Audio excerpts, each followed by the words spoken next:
Hi, hello, నమస్తే మిత్రమా.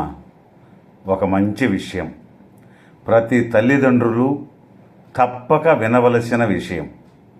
మన పిల్లలు చదివించినంత మాత్రాన చాలదు.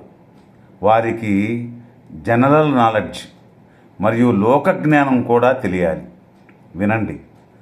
నగరంలో బాగా డబ్బున్న వ్యక్తి, మంచి వ్యక్తి కూడా ఆయన ఒక చెప్పుల షాపుకి వచ్చి ఒక జత కాస్ట్లీ చెప్పులు కొన్నాడు.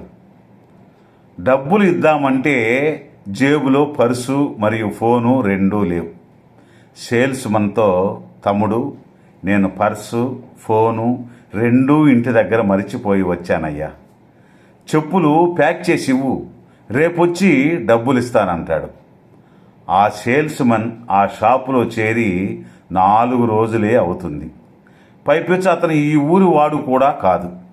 అందుకని మా ఓనర్తో చెప్పి వస్తానండి అని ఓనర్ దగ్గరికి వెళ్ళి చెప్తాడు.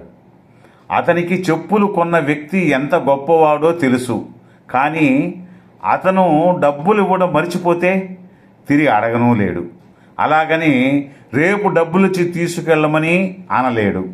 వ్యాపారము పోకూడదు, మాట రాకూడదు.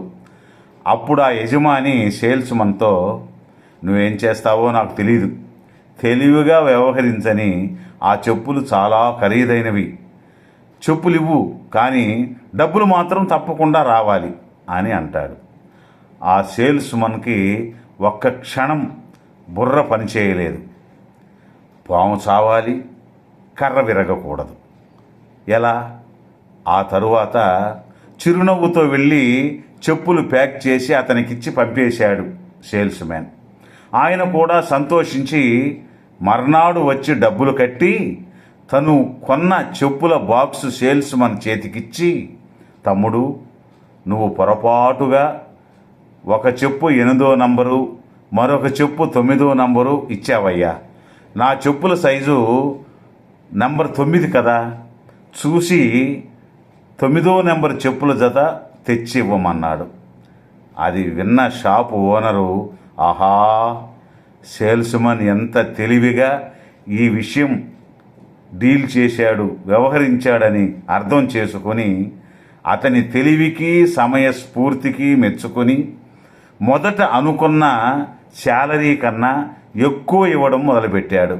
అందుకని పిల్లలకు చదువు ఒక్కటే ముఖ్యం కాదు మిత్రమా, సమయస్ఫూర్తితో పరిష్కారం చేసే కొన్ని విషయాలు కూడా తెలుసుకోవాలి. ధన్యవాదాలు. మరలా రేపు ఒక మంచి వీడియోతో కలుసుకుందాం. ఈ వీడియోని లైక్ చేసి 10 మందికి చేరే విధంగా షేర్ చేయండి. సబ్స్క్రైబ్ కూడా చేసుకోండి. Thank you very much.